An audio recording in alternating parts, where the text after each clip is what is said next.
Greetings, my fellow servants of the God Emperor. It's the Ash Heritor. Welcome back to Rogue Trader. It's been a little while. I received the rancid visitations of Grandfather Nurgle, and I was busy with my new job as a librarian, channeling psychic powers for the Space Marine Legions, all that type of stuff. So it's been busy, and no, I'm not part of the Death Guard. Don't worry about it. Anyways, here we are on Quetzaltemmer. We have a couple of the locals. Dweller of the Forest leads ahead, and no, Dweller of the Forest is that's these people. Leads ahead, I think, is the shaman that we brought along. But we also found what's his face's crew. Calligos Winterscale, lost out in the woods. So we're gonna quickly check our journal because it's been a little while. We need to decide the fate of the Aeldari. The priest has performed the ritual, and now the way through the forest is clear. Calligos Winterscale has proposed to finish the hunt before returning to the ships. We shall see if we indeed finish the hunt.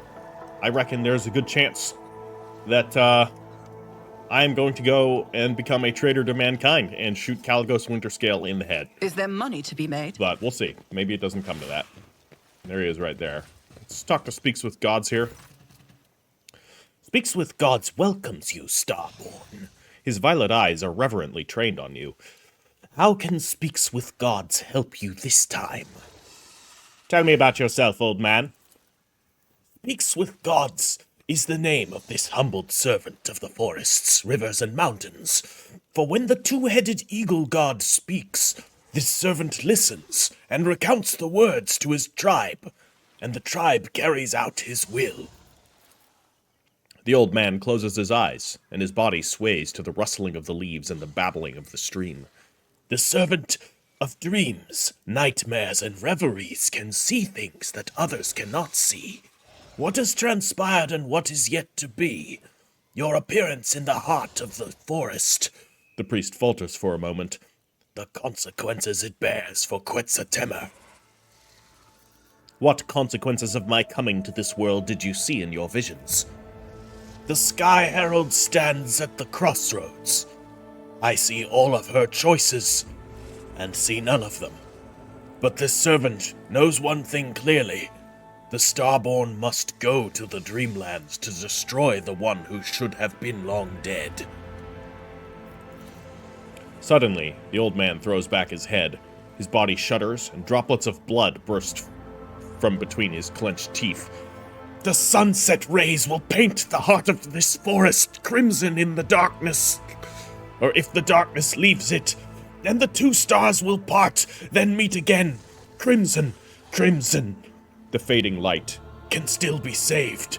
The priest covers his face with his hands and breathes slowly, finally coming to his senses. Forgive this servant, Sky Herald. The waking dreams are often the most painful. This almost seems like Final Dawn shit. But maybe not. That's strange. I can't see or hear anything from the other side. But I'll go ahead and say it if nobody else wants to. I don't like this one bit. So if the darkness leaves the forest, something bad will happen. I thought it was usually the other way around. Yeah, the Final Dawn. Tell me about your tribe. We are the children of the Fiery Mother and the Pale Father who look after us by day and guard us by night. The faithful servants of the two-headed eagle god who shields our lands from misfortune with his wings. We are the ungone forest-dwelling children of the earth and the guardians of the temple of Quetzaltemmer, the first Starborn to have ever set foot on the virgin soil of this land. Either my memory's as empty as an Amasek decanter after a party, or I've heard this before. Tell me about Leads Ahead. Leads Ahead is the half-sister of this servant of smoke, fire, and ash. She was the first to emerge from the mother's womb, and thus named the next ruler of the tribe.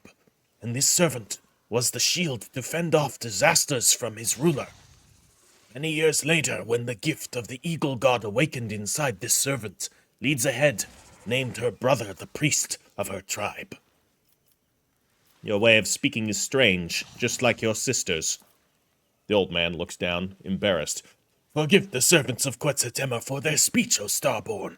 No matter how much the ancestors tried to pass the language of the gods on to their descendants, the tribes seldom use it, for the gods only descend from their heavenly palace, not more often than once in 3 life dwells. Well.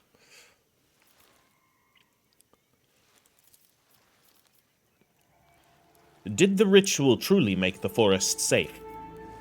The priest nods affirmatively. The spirits from the darkness brought the fire rain down on Quetzaltemar, killing many of the tribe who cared for the forest young and ancient. This blasphemy enraged the guardian spirits, but as soon as this servant of the wind, rain, and sand soothed them with the ritual sacrifices and divine sorcery, their wrath gave way to mercy. Did you not foresee this in your visions? The dreams come and go, Sky Herald of the faraway stars. Sometimes this servant of the gods can understand the mystical visions of the days of old or the future, but even speaks with gods cannot fully comprehend the divine design of the 2-headed eagle god. Sometimes I am blind even when I can see. We're not going to say this. I'm not going to say this either, because we don't know. He's probably a good man, but let's not feed ego too much. Pray that your forest does not cause any more trouble. I pray for this with every breath, O Starborn. Tell me, how did you and Winterscale survive all this time? The Starborn who carries the seal of Quetzaltemar's descendant is strong in both body and will, as befits a god.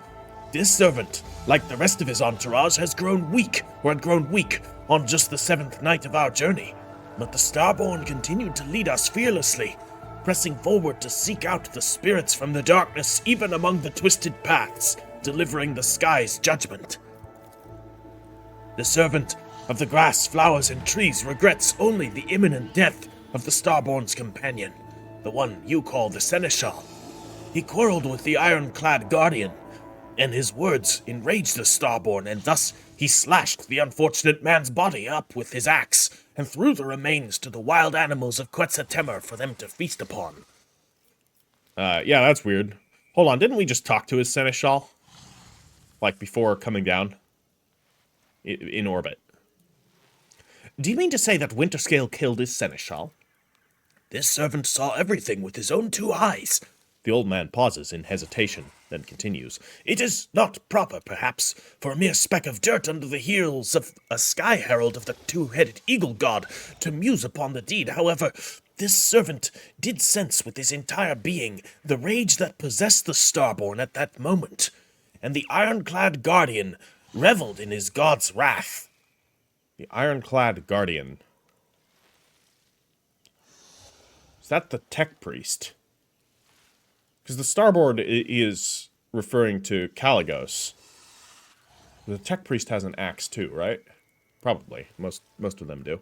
But Calligos, I wish I could get a look at him. I can't see what weapons he's carrying. He had a tech priest. And he does... Okay, Calligos has an axe as well, but he's not an ironclad. Ironclad guardian? I suppose you mean Calligos Winterscale's arch-militant. Oh yeah, Wharton the Grey. That could also work. But he doesn't have an axe. That's a sword. Wharton the Grey seemed dangerous to me, even on our first meeting. But our time together spent wandering through the forest cemented this notion. Intriguing. I must take my leave. May the 2-headed eagle god shelter you under his wing, O Sky. Let's have a chat with Wharton the Grey. Yeah, see, I thought it was, the tech priest here, but indeed this tech priest does not have an axe. Just a big ol' multi-melta, which looks like it shouldn't be able to be carried by that spindly arm, but we're not going to worry too much about that. I want the Slith. I want a Slith party member. I don't care. Give me a snack. You know, party member, no probe. Yeah. Master gave orders to be prepared. We're moving out soon. Wharton is prepared. Killing Xenos is what Wharton loves to do. Maybe we'll talk to Winterscale then. A nice walk that, wasn't it, Cyrene von Valancius? You may have helped us navigate the living forest's clutches, but don't let it go to your head. I would have managed myself sooner or later. Winterscale chuckles and repeats, sooner or later. He looks fucking insane. I have some questions to ask of you. One day, you two will grow sick of all the talking, and then you two will choose shooting Xenos on a wild planet over endless intrigue. Cheerful notes ring in Calligos' voice. Fine. We have plenty of time, so be it. I will give you a private audience. If dear Corda knew how close-knit we had become, she would surely have branded us conspirators. Okay.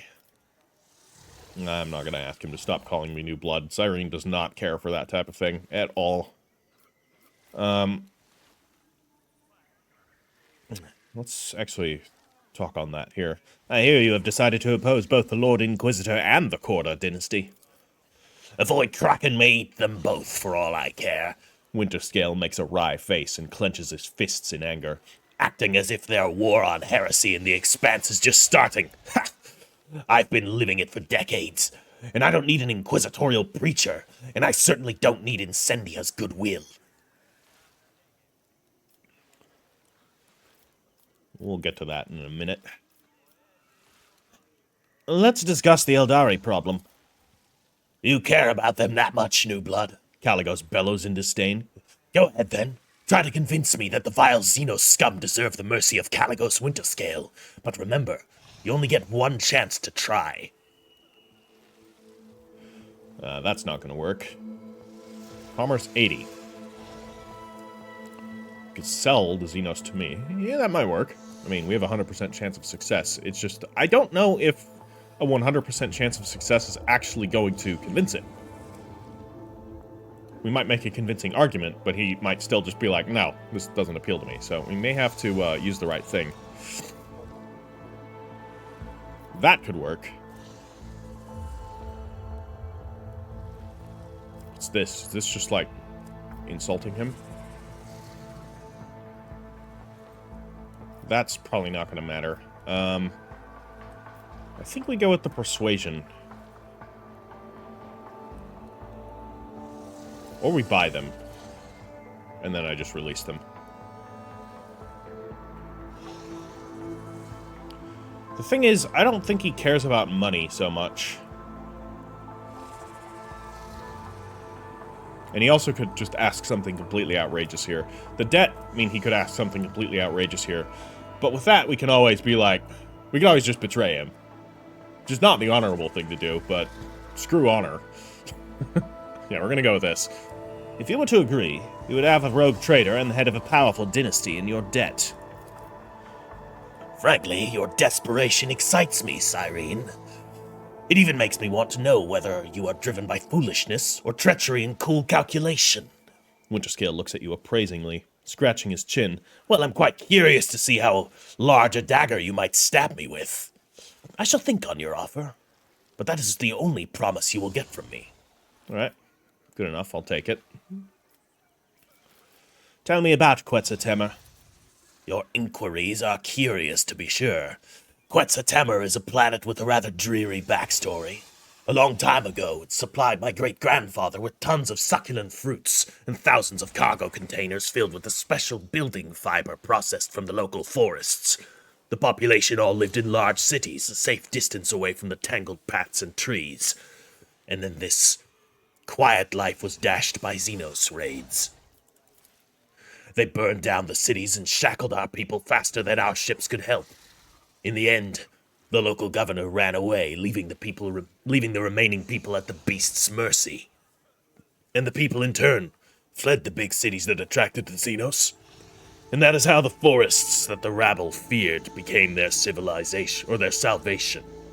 The planet fell into decay. There was no one to populate the cities, and there was no one to extract resources. Quetzaltemur expected 3 new arcs filled with settlers to arrive from the Imperium, but in 500 years, not one of them has reached the Expanse. Do not turn your gaze to me, Alantak. It was not my kin who desolated this world. I believe her. I think we all know whose kin it was that desolated this world.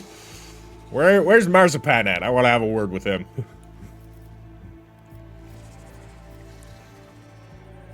How did you survive in the forest all this time? The forests of Quetzaltemur are not like the jungles of Catachan, New Blood. The only thing that could kill you here is your own stupidity. or an unfortunate coincidence in the form of a stray Xenos or rare predator. Rainwater for breakfast, nutritious larvae for lunch, and fermented fruit in place of wine for supper. One could not wish for better hunting grounds. Calligos laughs, then falls silent, evidently unwilling to share the details. I have noticed that your people look utterly woebegone, while you do not have a single scratch on you. That means that my people are weaklings, and I shall change that soon. As for me, I have been stout of constitution since the day I was born. I don't know, I think there's something else to it. At first, Calligos shrugs his shoulders indifferently, but after looking closer at his companions, he raises his brows in surprise. It seemed that the rogue trader just realized the validity of your words. He didn't even notice. Interesting.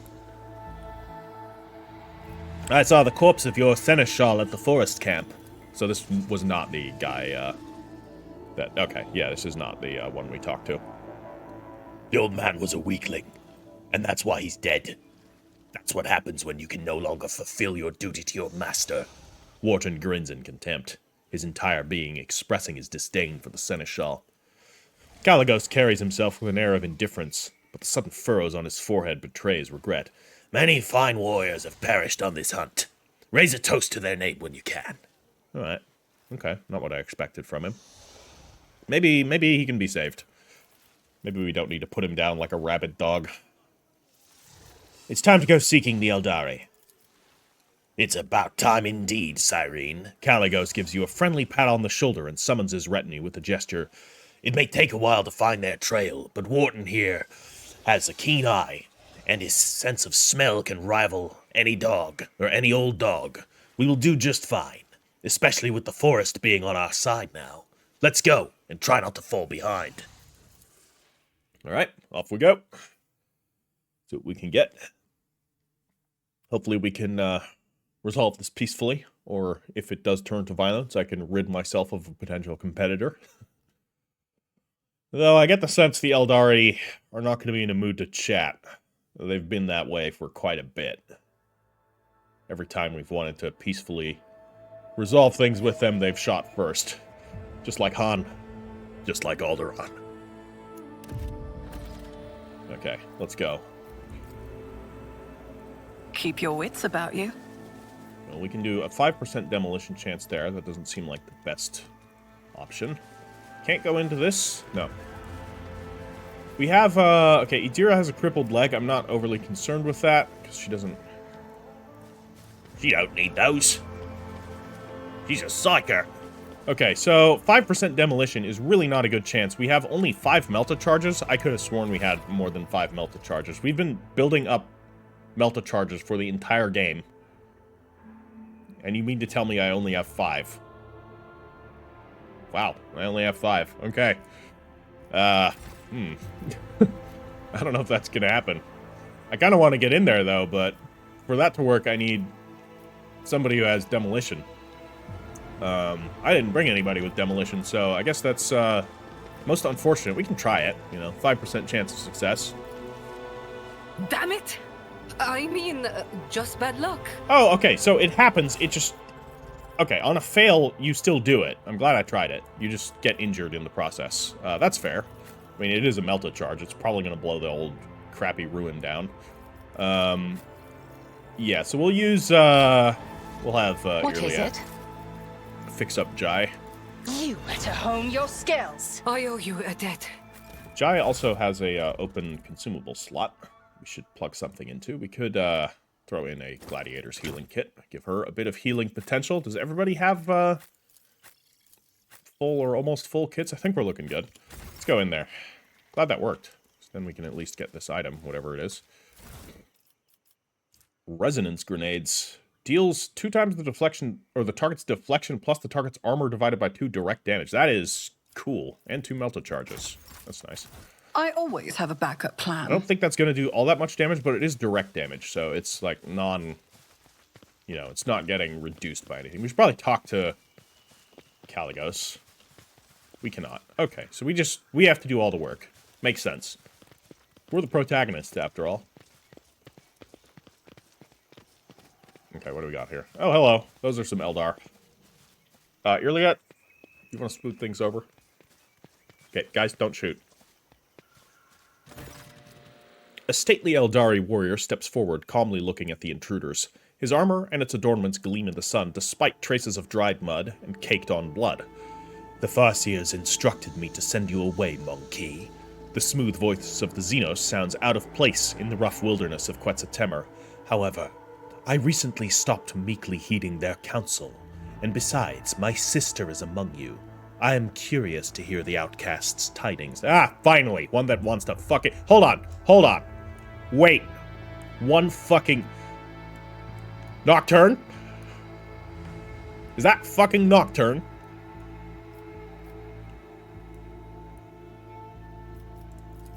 Yeah, alright. It's fucking Nocturne. Interesting. This is... what are you doing here, Nocturne? Vain rhetoric, a masterful display. Your temper, brother mine, you ought to quell. Bravado has no place within this play. Indeed, the merchants proved this all too well. This actor excellent who did alight upon the stage, now this piece complete, by choosing a final apposite, who shall survive, and who their doom shall meet. Nocturne of Oblivion's mournful horned mask avidly tracks your face. We meet again. I do not know about you, Cyrene, but these Xenos bastards are giving me the creeps. Calligos shifts his excited gaze from the Aeldari warrior to the Solitarian back. This one in the motley. I want to kill him. Now. No. Wharton the Grey bares his teeth in anticipation and clutches the hilt of his sword. Let's quickly look around the Aeldari camp. The Xenos have made their camp among the ruins of an ancient city of the Imperium. Only the alien growths of the Xenotech and the wreckage of the Aeldari ship disturbs the picture of centuries-old devastation and rebirth. Despite their affected ease, most of the Xenos are pushing themselves to their limit. They are exhausted, nervous, and frightened, even if they hide it well. This may have eluded your companions, but not you. Nocturne of Oblivion, it has certainly been a while. What are you doing here? The Solitaire bows theatrically. Hold on.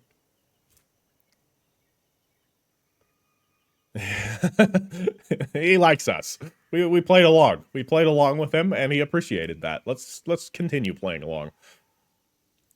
With embers glowing cupped in my two hands, I bear them through the deluge to the hearth. Okay. Oh, logic test failed. The Harlequin is being his usual self. His answer only leaves you with more questions that are just as pointless to ask as the previous one. I am here to resolve this conflict peacefully. A tapestry complex is peace, and one that many threads demand for warp and weft. For this design 3 wills together spun, its greed will sate in hands of weaver deft. The gruesome scars of past distrust bewailed, with compact subtle gauze shall now be veiled.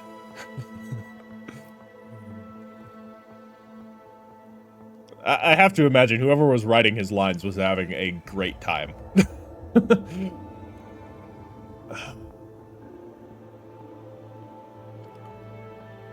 3 wheels together spun. His, mine, Calligos. Or maybe Calligos is excluded from this. Maybe he realizes Calligos is not. So he's here with the other Aeldari. Maybe it's their will. Or perhaps even something else. Yeah, the gruesome scars of the past and everything. He's, of course, referring to the cataclysm that befell this planet. The Xenos raids, which I don't think his kind had part in either. Pretty sure it was Drukhari. Playing with your prey like a cat. Fine, new blood. You're still young. Just remember that patience is not my strong suit. I do not think we have anything to discuss either, monkey. The deeds of your kin have spoken louder than words. There is grief on the Xenos' face. My home, my family, my people, my Cruiserak, everything is gone because of you.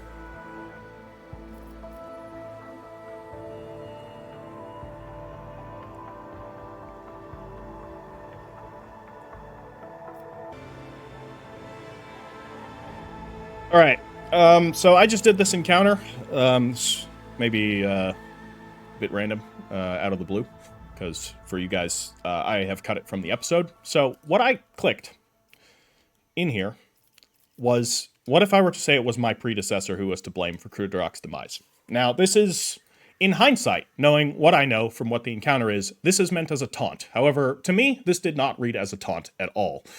Or, I mean, it could be read as a taunt, but it could also be read as a, hey, it was my predecessor that did this, not me. I want to make amends. What happens if you click this, which is the one that I would have clicked, I mean, I did click it in my first attempt to do this encounter, it basically makes Irliet be like, oh, you should not have said that. The Aeldari aren't going to be reasonable, and I can't help you against them. And she basically turns on you and joins the Aeldari, and it goes into a fight that is, at that point, completely unavoidable. I played it out because I thought, okay, maybe this is a narrative misunderstanding. Maybe this line is ambiguous. Maybe this line is intentionally ambiguous, specifically to trigger this misunderstanding between human and Aeldari, which is that's a reasonable thing that could happen in these types of negotiations. But it doesn't. There's no instance after the battle, even going back to the ship, where you're like, I didn't want this to happen. I wish I could have talked to them a little bit more, or anything. It's just kind of assumes that you meant it as a taunt, I guess. During this encounter, I defeated Nocturne very easily. Kibella one-turned him. The encounter wasn't too hard. And you straight up just kill Irliet, and there's no fanfare to it. There's no anything that happens afterwards, like when you interact with her body, or even go back to the ship. It is very weird, and I don't think that is... This is the first time I've straight up been disappointed with the game because of that. If this had just been a misunderstanding and the Aeldari turn on you because of that, and Irliet decides to go with their kin and turn on you, and that is made clear that it was a misunderstanding by some dialogue that happens afterward, I would have been like, well, that sucks, but yeah, okay, I can see this happening, so I'm going to roll with it, which was my initial intention until nothing happened to affirm that. So, first instance of kind of bad writing, at least for this line. So we're not going to do this line. This is an instance where I will reload, because this is basically the game not being clear on something, and then forcing you into a circumstance based on what is, in my opinion, a reasonable deduction to make from this line. So, yeah, I don't know. Let me know what you guys think on that. Regardless, I've reloaded, and we're not going to do that, because, again, I came here to make peace with the Aeldari, not taunt them into a fight, so kinda no reason to do that in that case, knowing that this means that. Sometimes I kind of wish in these games where you get dialogue choices, fucking Dragon Age 2 did it perfectly, where, well, I didn't do it perfectly, but it had a cool way of doing it, where it actually showed, like, the emotion behind the line. Like, you know, you had this is a diplomatic option, this is an angry option, this is a sarcastic option, that type of stuff. I kind of wish that there was some sort of emotional flag to dialogue options, especially if you're going to make the dialogue options a little bit unclear. There have been a few instances in this game, as well as in Baldur's Gate, where it's been kind of unclear what the hell this is supposed to mean. And that's a problem of the writing, simple as is. Like, if, you know, sure, it's also a problem of me. Maybe other people, it was blatantly obvious to other people, but I'm sure I'm not the only one to get confused by this. Let me know what you guys think. Did you guys get confused by this line? Or is it clear to you? Is it a me problem? I don't think so, but anyways,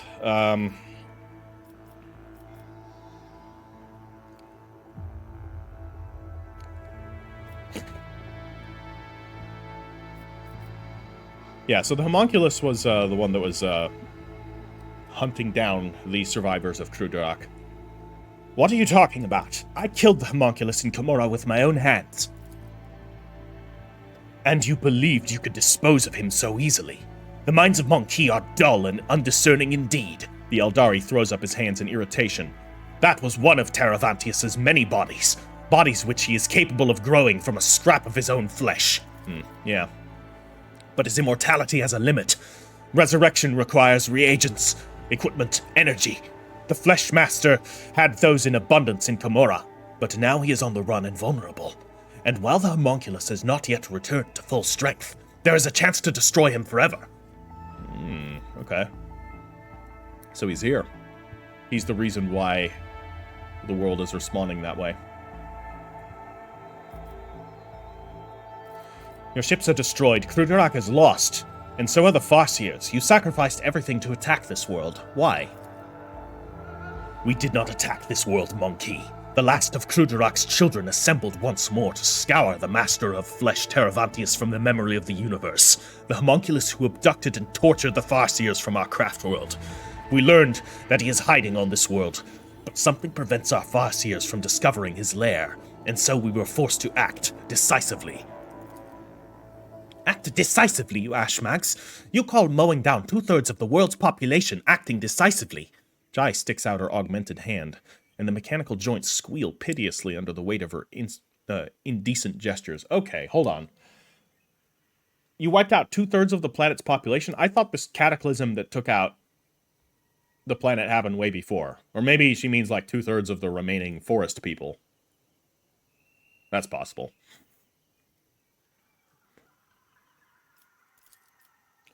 The Master of Flesh from Camorra. He's here. Iliad ignores the veiled confession and inhales hungrily, doing her best to remain calm. We must destroy him.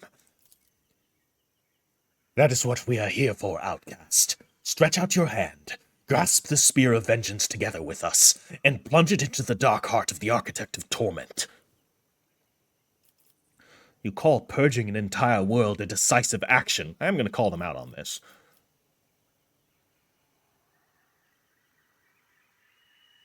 We can't immediately agree. Our Farseers, the ones we managed to save, could not name the exact location of the Master of Flesh. Even after our ships circled the world for a third time, something prevented them from seeing the truth, something powerful. We knew your patrols would soon discover our presence, and so we decided to do something. To exterminate the homunculus along with the world he had chosen as his refuge. Okay, so wipe out the entire planet to take out one guy. Nah. I don't know if I can get behind this. The Aeldari shrugs vaguely. The Monkey are flooding the galaxy at a speed of a meteor shower, and this world will repopulate eventually. Is a single world not worth eliminating a powerful enemy who threatens hundreds of such worlds, both yours and those of my kin?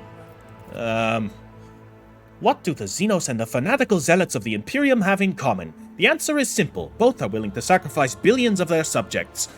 The sullen grin that follows does not become Jai's face at all. I'm with Jai on this one. Winterscale meaningfully raises an eyebrow. And you still deem him worthy of conversation? I'm going to address Iliad here. Iliad's gaze wanders from Calligos to the Solitaire, from the Solitaire to the Aeldari warrior, and back again. An outcast among her kin and strangers alike, a sorrowful burden that not all can bear.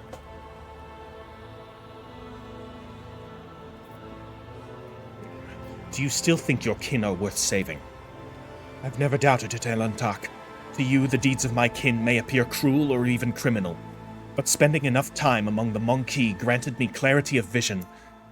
Sometimes you treat your own kind even worse in pursuit of baser goals or personal gain.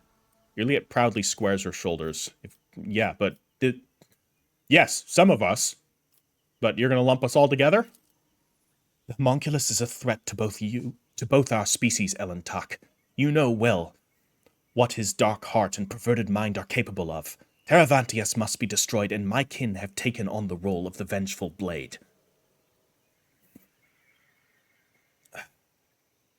We're going to have a talk about this. I agree. Teravantius must be destroyed.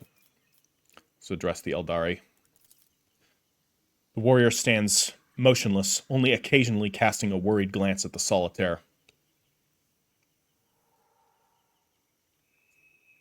You lost your world and are now depriving others of theirs out of vengeance. Why do you think you are different? How dare you compare a dragon to a lizard? Starlight. Starlight to the dim glow of a guttering candle. There is fury in the Aeldari's eyes, as well as doubt. Make no mistake about your inferior species. A single child of Osirian is worth thousands of your kind.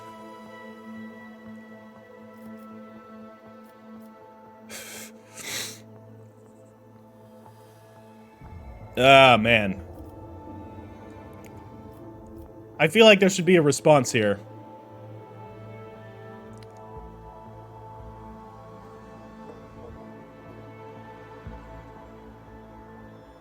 I hope we can at least resolve this afterwards.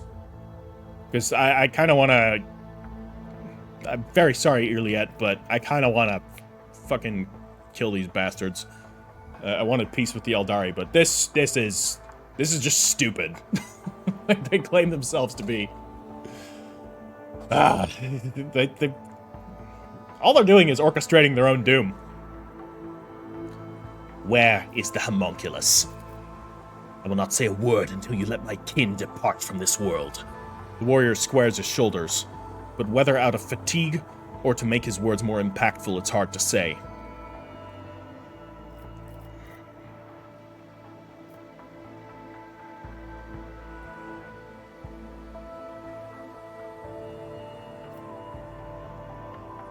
If my judging them fairly is execution, so... And I'd rather kill them while they're fighting back. So I'm not going to tell them to lay down their weapons.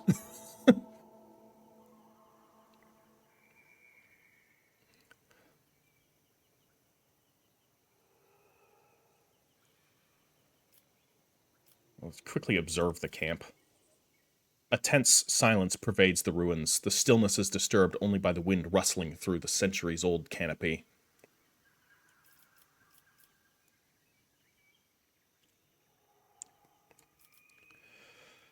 Can address Calligos?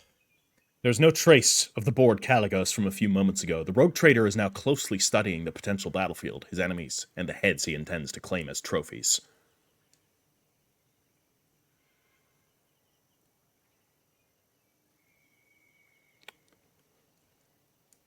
I don't like any of these options. Like, this is... I feel like the dialogue options here are not very good.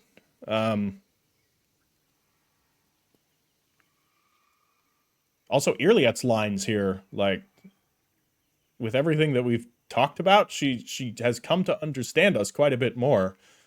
And yeah, this also has a bit to do with how she betrays you when you say what you say. Like, you say an ambiguous line and she instantly fucking betrays you. Which is a bit out of character for her at this point, considering her character arc.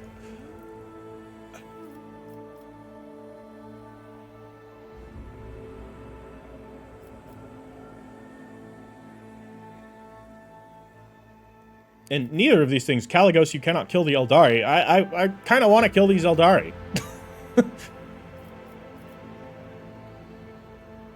Maybe this is the best option. I do not support the methods of the Xenos, but I understand their motives. Perhaps they could pay you compensation. Even if I wanted to pay you, we lost the wealth of Fustercluck along with the craft world itself. Bargain for my life with the monkey. I would rather go into the eternal night. That can be arranged, Xenos. Calligos chuckles nastily. The only compensation I accept is blood.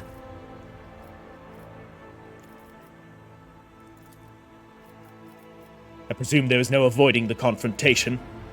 We are reluctant to shed blood on this land to begin with. Or we were reluctant to shed blood on this land to begin with. But your companion decided otherwise. He shut down our vessels, chased us into the woods, harried and hounded the survivors. Okay, and then you started attacking the humans? Because then, okay.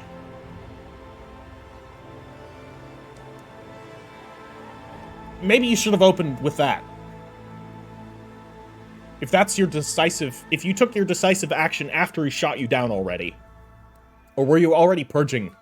Like, damn it, I wish you could ask for clarification. Maybe we can.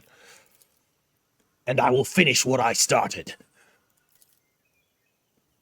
However, Should you turn back and leave the camp, and do not impede our departure, I swear not a single monkey will come to harm on this planet, or on any of your worlds. I do not believe a single word, Xenos.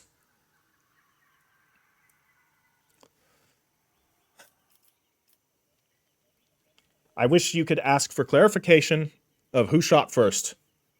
If the Aeldari were already purging the locals when Calligos arrived and then started shooting the Aeldari down, I'm with Calligos. If Calligos showed up and started killing the Aeldari while they were orbiting the planet, and then the Aeldari decided, we need to act now, and then started purging the planet to get at what they needed to get at, I can't really piece together what the timeline is here, and I think that's... I'm sorry to say it, but that is because this whole encounter is not well written. Not at all. It's the first time I've had that to say about this game. Everything else has been very well written. This one, not so much. Lay down your weapons and I promise to judge you fairly. You overstep, Cyrene. Quetzaltemur is my world and my domain, and I have already passed sentence on the Xenos bastards. The warrior brushes Calligos away like a bothersome fly. We are not seeking your justice, monkey. We are yearning for retribution. Okay.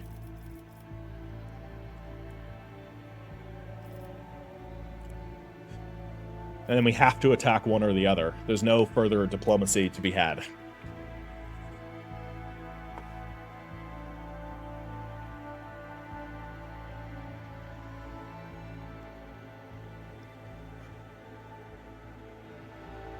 Have them sort it out for themselves.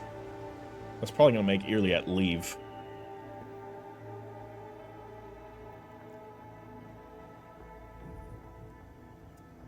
We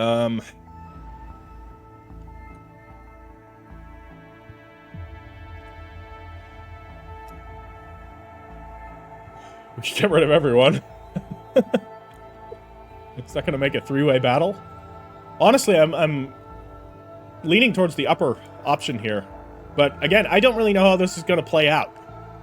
Like, I have basically zero confidence in this encounter. Because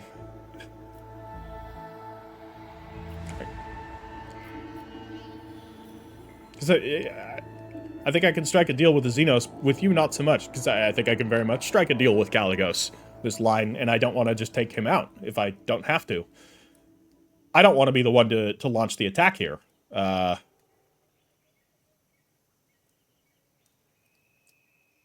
it's a bit disappointing that you can't attempt some sort of further diplomacy, and that you have to initiate the attack. I wish, if the dialogue was just like, no, I'm helping, or I'm going to let the Aeldari leave, you can try and stop me if you want, and then Calligos attacks me. Okay, that's one thing. But straight up backstabbing Calligos to assist these Aeldari, whose their actions are very questionable as is, I don't think I'm going to do that. So I think I'm sick and tired of Xenos and rogue traders alike. Sort it out among yourselves. It does not work that way, new blood. You either pick one enemy or have to deal with both. All right, well, in that case, that settles that. I think I can strike a deal with the Xenos. With you, not so much. The Aeldari cast confusing glances at their champion. A temporary alliance. So be it. Children of Assyrian, fight with the fury of Calum and Shakain. All right, yeah, I mean, in this case, Calligos was the one that was decided to be uncompromising, so be it. I knew you were rotten to the core, new blood. I am not surprised. Calligos snarls like a wild beast. The more trophies, the better. Blood for the rogue trader's throne. Yeah, blood for the rogue trader's throne, huh? Traitor, I'm going to bash your rotten brains out and bathe in Von Valancius' blood. Skulls for the rogue trader's throne. Oh, blood god, accept this sacrifice. Skulls for the skull throne. This doesn't seem right. Oh, okay. Well, that one's dead. That's a problem. Oh, shit. Bloodletters. Okay.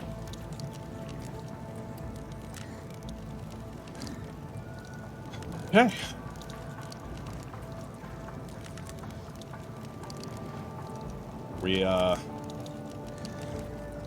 I guess we just I will skip. All right, here we go. exterminate every last one of you. So, Bloodletters. I'm glad we sided with the Aeldari, as it turns out. Oh, hi. There's another one. Okay, Abelard. You're going to go and deal with these guys. I don't have to worry too much about ranged enemies, at the very least. I should have healed Jai, but I didn't. So, we'll deal with that at some point. We'll hide there among the Aeldari. Kibella. Actually, where do we put Irliat? Irliat's going to stay right here, I think. Cyrene can go right here. And Kibella is going to stay right here as well. And then we're going to hope for the best. Actually, she's going to flank Abelard. Okay.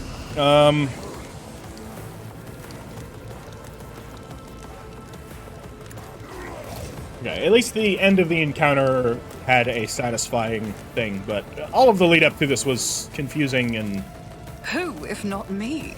I don't know, the writing was pretty subpar, gotta admit. I'll see to it personally. But at least the choosing that option created a justified response at the end. So now I feel like attacking Calligos is perfectly justified. Because up until that point, I didn't feel like it was. Drop a foreboding here. That's gonna hit. Oh, it's not gonna hit our allies. Okay. Well, I'm gonna do it here anyways. It's pretty good. We let Kibella go. Because Kibella is pretty good. So, you run here. Actually, just jump there. As honor ordains. There we go. And then, oh yeah, we gotta also do the usual things here. So, exsanguination on herself. We do reckless abandon. See it done. And then we drop blade dance, but I think I'm actually going to swap to the big sword here. Because that was very effective in the first rendition of this encounter. My resolve is unshaken. All right, so you're out of action points. Yeah, you're out of action points. That's them's the breaks. I'll see to it Give personally. Abelard voice of command, or did I give him something else? I don't know. I gave him something. You know what? That's fine. Good. All right, Irliat's turn. We got to take that one out because that one's a bit danger close. So let's try that. Or I can shoot one of the ones in here because we have all of the stratagems going on here. I might just do that. Let's drop a bounty on Wharton the Grey. Is beneath me. And we'll put one on... I will not. we'll put one on that bloodletter, I guess. And let's see here. Other options. I am not your Xenos pet, monkey. So... piercing shot. It's going to inflict some over-penetration, but we'll see. That will hit the bloodletter, so absolutely. If it serves your cause. We'll do that. And, call the bold. We'll call the bold that, too. See what kind of damage we can get going here. Ancestors guide Solid. me. Okay. I will not fail the craft world. I do not fear a perilous path. Okay. We got sliced through. I'm doing some damage. These bloodletters aren't too tough.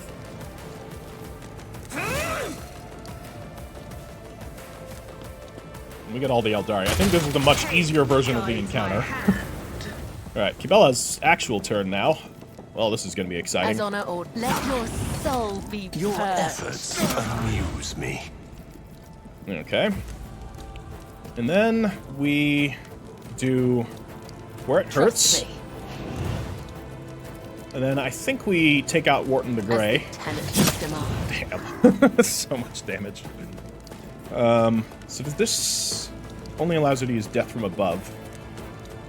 So if I were to run here... I shall not fail. Rend the flesh. So now I can death from above Fear again. nothing. It's going to be pretty solid. Okay, pretty good.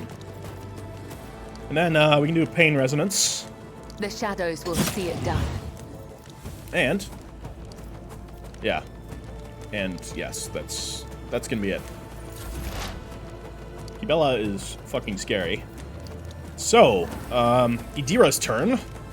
First things first. No, we don't forewarn. I think we're actually just going to be doing some psychic attacks onto this bloodletter here. So let's Anything else? drop some exploits there. Do you have a, you do have an opening, so that can work. We can Psychic Scream it. Oh, that's just gonna straight up kill it. No, you can't be there. Oh look, we summoned a Screamer. -1 demon, +1 demon. Thanks, Idira. -1 Idira as well. Fantastic. Everything's going according to the plan. Okay. An offering of blood.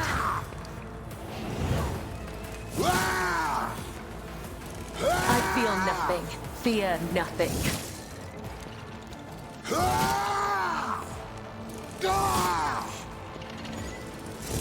See my great There is only Does he ever stop, Yours or is he gonna pull or an mine. Ulfar here and just infinitely attack? Okay. I'll That was revert concerning. to more conservative tactics. Right.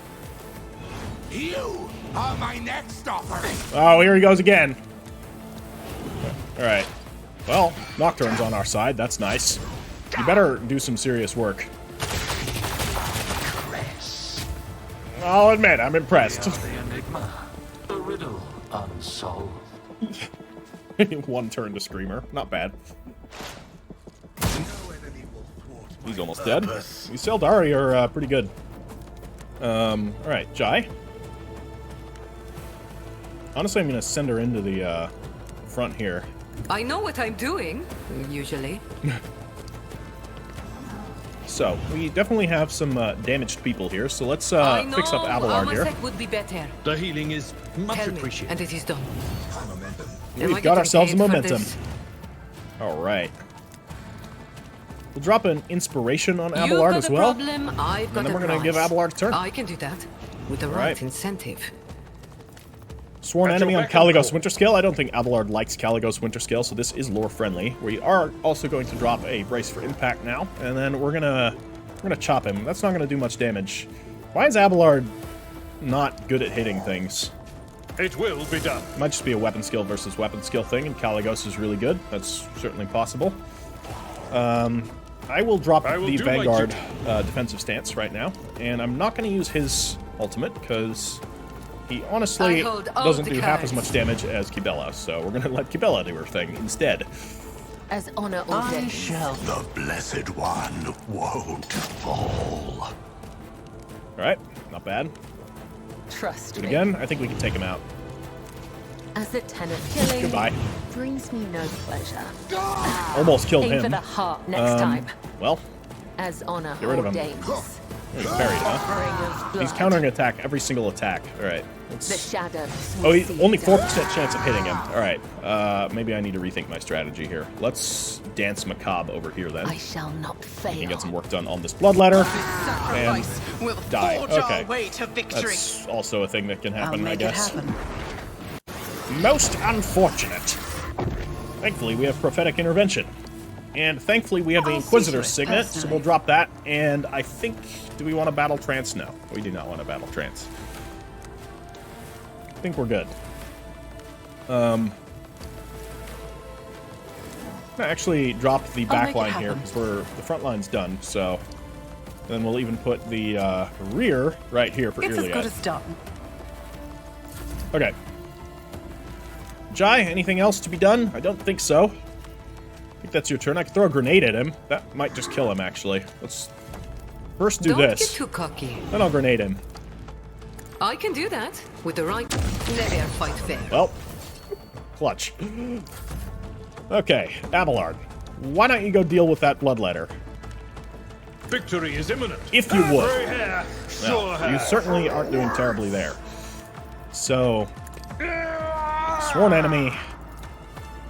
Give him a good old chop. Anything else we can do? What is this again? It's forced distraction. We don't need to worry about that. We just need to take him out, actually. Indeed. It's pretty easy to take down. We'll And rule the screw it. stars They're in themselves. breach. It will be done. Bye-bye. Okay. We've decided the fate of the Aeldari. We have curbed Calligos Winterscale's temper, as in he's dead. Iliad brushes a strand of fiery hair from her forehead and nods appreciatively. I knew how difficult it is to go against the will of your kin, and yet I cannot hide my joy that we both lived through this moment and emerged with a tale to tell. I do not know how a monkey would benefit from betraying one of her own, but our temporary alliance has fostered a fragile peace. Let it remain for now.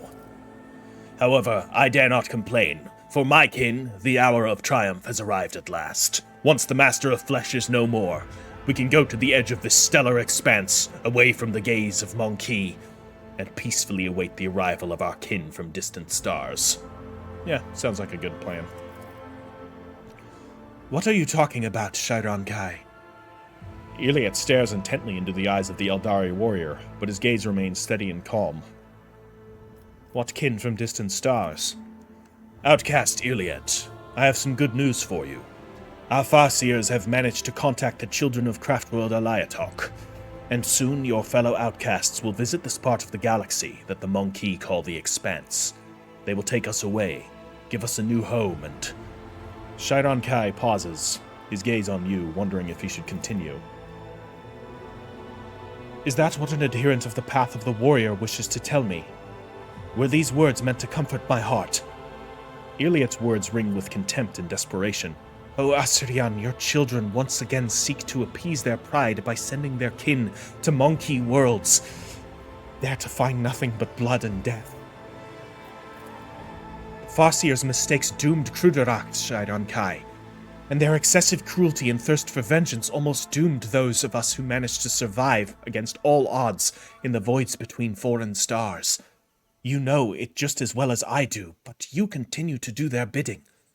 Or Chiron Kai, you could take the Webway Gate and go away from the dangers and tribulations of the Expanse. But you have chosen to stay here instead. You are dying. You are feuding with the Monkey. Have not the children of Assyrian spilt enough blood? Is it not enough that we have lost our home? Why do you wish to expose even more of your kin to mortal peril? Oh, so he's calling reinforcements. Chiron Kai's iron will falters under Iliad's relentless pressure. It is too late to change anything. The deed is done. Their will carried out. The outcasts from Alaiatok will come to the local stars, and we will leave with them, sister.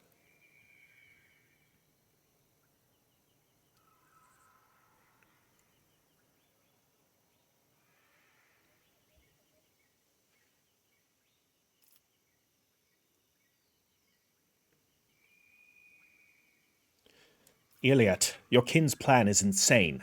Convince them to relent before it is too late. Again, nothing about what this Eldar said. I mean, okay, the trailing off here, I guess, implies that they then mean to attack us. Or get vengeance for the death of Kruderak on the monkey. I guess that's what's meant here, so never mind.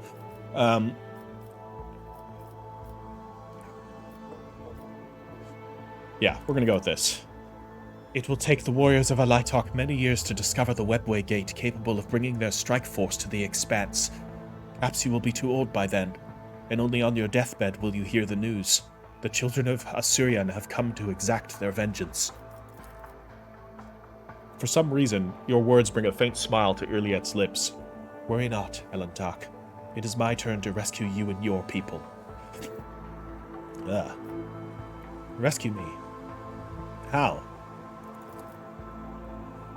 Like a forgotten shadow, the solitaire steps into the light and leans forward with interest, a spectator watching the culmination of an exciting performance. During my exile, I met many companions who temporarily joined me on my endless travels. One such companion was a fellow outcast who already completed many paths. It was he who told me of the Ritual of Unity, a great opportunity for one's spirit to reach out and touch the infinity circuit of the craft world known to the Farseers who perform it. Chiron Kai said that the Kruderak Farseers have already contacted Alaiatok. This means I can too. Did the darkness of space drive you mad during your exile, sister? Chiron Kai recoils from Iliad as if from a scorching flame. Even those who walk the path of the seer balk at joining souls with the ancestors inside the circuit. They are wise and know the ritual is perilous to the spirit. Your chances of success are simply non-existent. You would die without achieving anything. And even if you did not die immediately, ask yourself honestly, why should the ancestors listen to a simple outcast? As you said, Aliatok is a world of my fellow outcasts. They would not wish to harm me, which gives wings to my hope. Look me in the eye, Chiron Kai. Do you wish to end the suffering of our kin? I can see the answer in your heart. You must accept it and help them. Though Iliet's words are addressed to her kinsman, she is watching your reaction closely.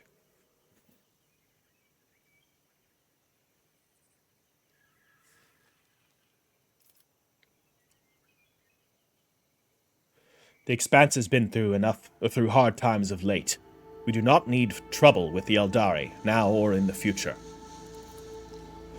Unless the warriors of Aliatok arrive in this part of the galaxy, the sons and daughters of Kudarak will perish among the worlds of the Monkey. Is that the fate you wish for us? No. We will find another way. I understand that it is not easy for those who have lived all their lives sheltered within a craft world to accept that sometimes life leads us down different paths. But the path that you and the Farseers have chosen leads to more pain. More pain? Did you manage to prevent the death of our kin in Muaran on the Lilethan? The Arabenian told me everything that happened.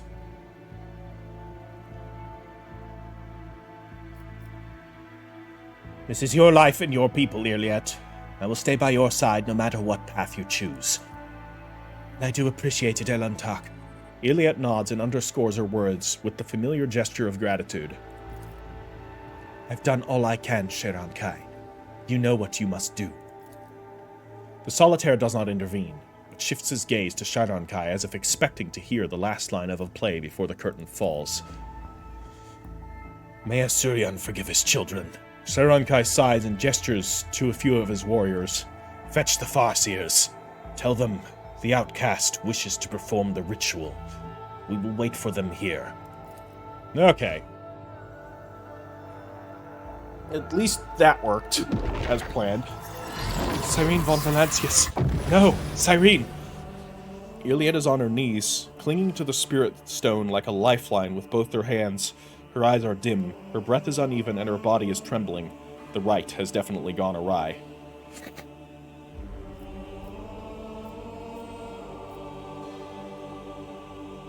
She didn't tell us not to help. I am a Psyker. That could be good or bad. I don't know if I should help. She doesn't want to stop the rite. She's asking for help. Rush in to help. She just yelled for me. Wait! If you change the rite, you could make everything even worse for Iliet. Alright. What is happening? The rite of bonding is dangerous, and the outcast knew the price. I do not know what she sees, hears, or feels, but there is one truth. The outcast's soul is impure, and the Aliatok ancestors have noticed this. Most likely the outcast will go through the rite of rebirth, or perish.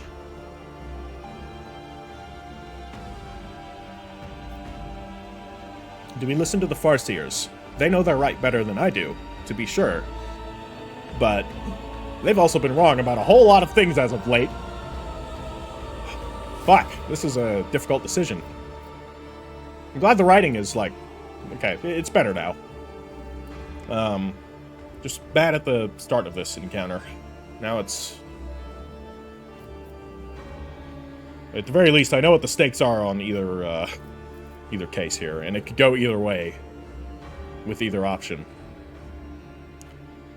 I am a Psyker. This is Cyrene's thought processes. We'll see how the game actually responds. It's probably not going to be exactly what I expect, but I'm more in tune with the Aeldari than most are, and I'm a sanctioned Psyker, so you know, I'm not overflowing with the warp.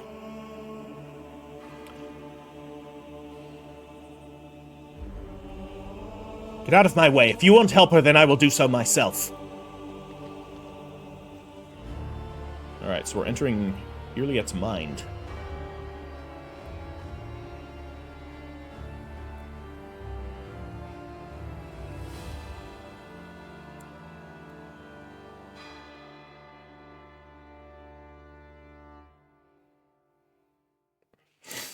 Yet again. Actually, no, she entered our mind last time. We didn't enter her mind. We'll see. Here we are. I did level up. Let's quickly do that.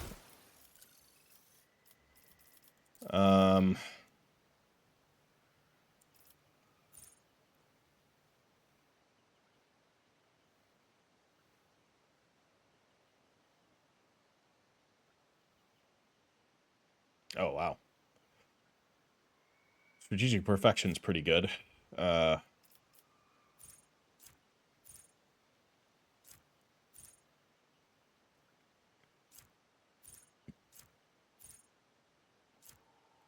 I move my zones around too much, so... kill zone stratagem... Okay, rerolls within the kill zone stratagem are made with a 15 penalty. I wish you could see what the actual thing was. Maybe we can. Features. Kill zone stratagem. Oh, I have it here, I guess. That's this one? It sure is. 1 round, all enemies in that area are forced to reroll successful dodge and parry. Yeah, I'm going to take that. Inescapable zone sounds pretty good, because I do use kill zone stratagem in, like, every battle. And then we can do something here. Yeah,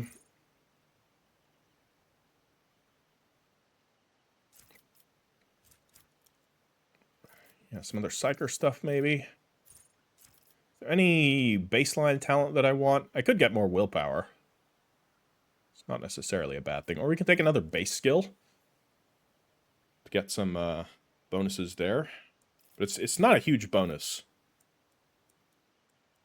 And at this stage in the game, I don't think it matters so much. So, probably not going to do that.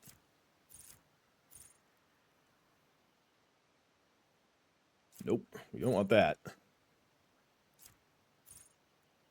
All these Voidborn abilities. They are cool, but you kind of need to be, like, centered around crits or be near allies and enemies. And that's not always the case with Cyrene. I mean, she's definitely not doing crits. I'll take second sight, actually. Just increase the range of her buffs. That's pretty good. Simple. Effective. Adds a lot of versatility. I always keep my options open. On. Oh, Irliet and Marazai. Fantastic. My poor little cousin. You were so desperate to save your spineless kin, yet all you did in the end was fail them. Fail yourself, and even your curious companion, your Elentok. Failed them all. Could I have acted differently? Would it have mattered?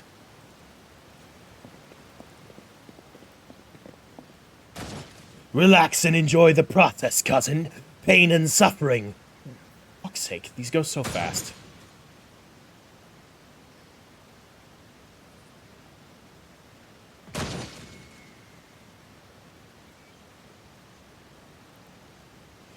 Pain and suffering are the nectar that will save your soul, not your paltry baubles.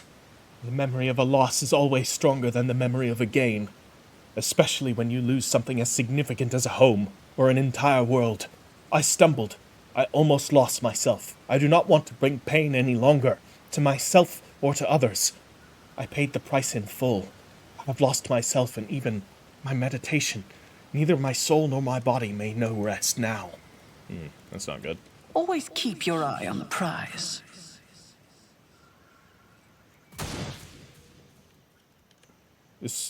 They really could have done this better. Once again, and also this is annoying to scroll through. Oh, Assyrian, why would the Farseers do this? The Monkey are not the only ones to blame for the deaths of our home. Our own leaders condemned thousands of precious souls to suffering. The home that I lost. The kin whom I could not save. And the Elentok, whose predecessor was to blame for it all. Fear and despair took hold of my soul. I had to do something, anything. I did not fear oblivion before, knowing that my soul would one day become one with the infinity circuit of Kruderak and join my ancestors. But now I am shamefully afraid of every battle I have to face.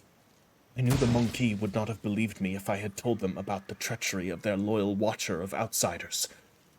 They would have ended my path, my life, and my children, and the children of Kruderak would never have learned the truth.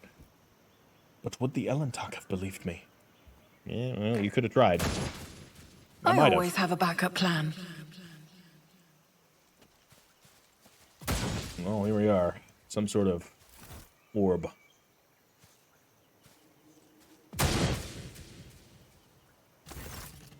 Stop, Elentak. This is the heart of my world. Too fragile for you to touch. You cannot come here. You should not even be here. You were calling me by name, Iliad. I thought you needed my help. Elentak, what have I done? Iliad shakes her head in regret. I'm still connected to the souls of my ancestors. It is dangerous for you to be here. Leave.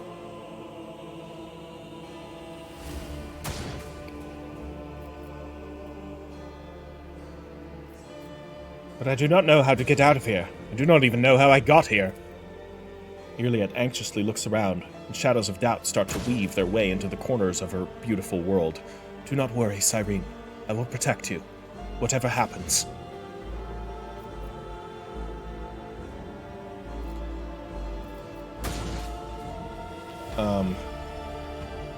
Can you stop the rite? My ancestors beheld the wounds inflicted on my soul during the search for Fustercluck and the Drukhari torture. The wounds that did not heal for many weeks while I was unable to meditate and immerse myself in my world. And they are somehow here now, healing, patching, mending. And you, Cyrene. They also think you are one of the wounds bleeding inside my soul. Iliad looks at you with a gloomy, guilty look. Let's try to do as we have done before. Try to pull you out of my world with You feel a strange prickling sensation starting from the tips of your ears all the way to your toes.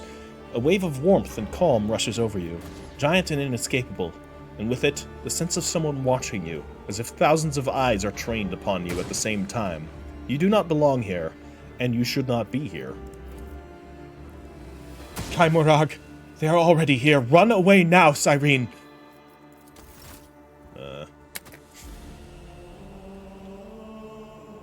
Hopefully Iliad isn't dead.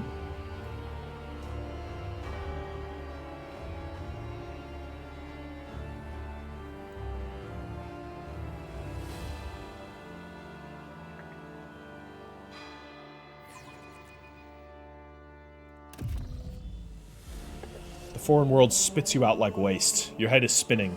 Your entire body aches and every muscle burns with the strain. It feels as if the thousands of gazes that were following you in Iliad's world continue to watch you, evaluate you, judge you. The Fustercluck Aeldari, shocked by your sudden return from the depths of another's world, slowly approach, observing you in Iliad, who has just awoken. Okay, I mean, that's good. Cyrene, are you all right? Iliad kneels over you, peering into your eyes with a worried expression. Yes. Yes, I see. You are unharmed. Uh-oh, that's not good. Iliad, your spirit stone. Iliad looks down at her breastplate in astonishment, seeing her shattered spirit stone. Oh, merciful Isha. Ah, boy. I do not understand. Why would Alaitok's souls do something like this? Farseal stumbles back in horror. Oh, this is your punishment, outcast, for your betrayal of your own kind. Fucking Farseers, God, I hate them. She didn't betray you. She's trying to fucking help you, you moron.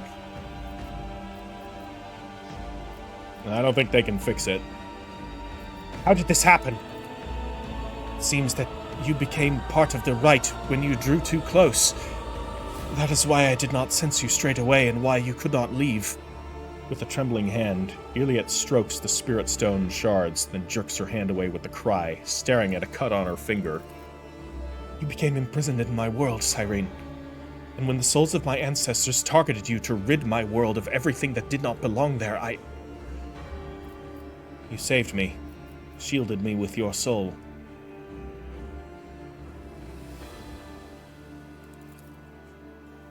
They would have healed my soul and made you disappear.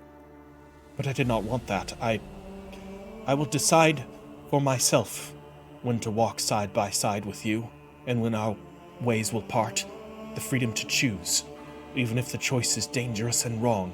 That is my path, Cyrene.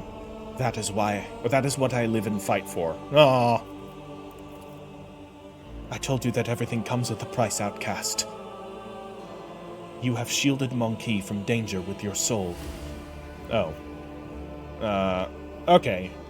A little bit of, vindication for me that I feel like this whole scene could have done with another look. This is supposed to be, Sharon Kai speaking. I told you that everything comes with a price, outcast. You have shielded Monkey from danger with your soul and ended up coming under the attack of our ancestors. Chiron Kai sorrowfully shakes his head. At least you survived the rite. Tell me, were your words heard? I hope to find understanding among those who share my path. Iliad's voice trembles with weariness and anger. But even the ancestors from Alaitok, despite all their wisdom and supple intellect, could not reject their hatred of the Monkey, who doomed thousands of innocent souls of the children of Assyrian. I tried to appeal to the light in their souls, but all my arguments broke on the rocks of their intransigence like waves of sea foam. Intransigence? Okay. Not a word you hear every day. Iliad glares accusingly at Chiron Kai and the Farseers. You chose this path. Not only did you invite doom upon Kruderak, you have also condemned our kin on Alaitok. You have repeated the same mistakes over and over, guided by fear, stupidity, or pride. And even after losing everything, after losing our home, you keep following the same thorny path, unwilling to change. No, I have had enough. My duty as an outcast is fulfilled. From now on, your fate lies in your own hands. Do you still hope to find the homunculus? The Aeldari produces an unknown Xeno device.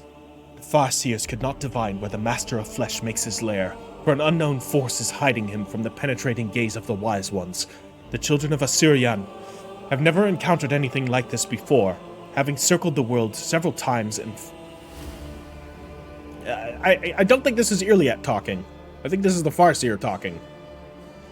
Having circled the world several times and failed in our search, we ventured to unleash our pent-up fury on the planet in the hope that we would be graced with the fortunate accident. Yeah, this is one of the Farseers talking. They fucked this scene up real bad. Alas, the fate of the Master of Flesh remained unchanged. The Farseers could feel the beating of his black heart, but were powerless to do anything. That was when our rangers began to deduce the coordinates of his lair based on the readings of the Wise Ones and the lands untouched by the fired weapons. And they would have succeeded had the Monkey not attacked our fleet. Okay, so so this confirms the Aeldari were purging the planet first. God damn it.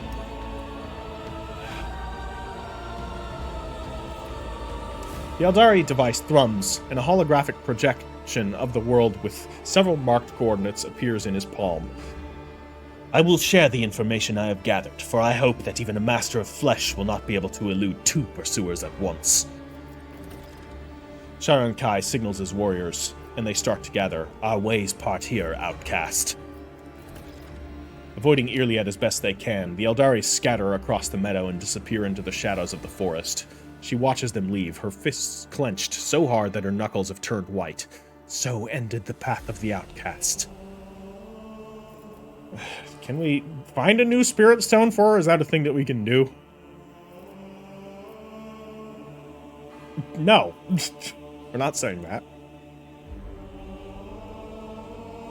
That's also stupid. And this is even dumber. No, we're gonna do this. Nothing is over yet. I will stay by your side and help you find a new spirit stone. Your words make Iliad smile slightly. If only it were that easy, Elantak. One must know how to bond an empty spirit stone with the soul, intertwine it with another's inner world, and be able to contain it. Only the Farseer castes are capable of such a feat. But now my kin have turned their backs on me, and not for the first time. Let us go, Elantak. Let us leave this graveyard of doubts, unfulfilled hopes, and newfound fears, together. Okay. I'm gonna end the episode here. Like, all the stuff with Iliad I think was good, but everything else in this whole encounter was unclear, garbled, and quite frankly a mess. This was not well written. First time I felt that way about this game. So, a bit disappointing. I'm hoping it gets better with the remainder of this arc, and I'm hoping we don't encounter more of this in the game. Hopefully this is just a fluke. I know I've seen some of the reviews that the game falls off a bit in the final acts, and I was kind of hoping maybe that's just, you know, I don't know, people not reading it right or whatever, but if this is a sign of things to come, then I'm inclined to agree.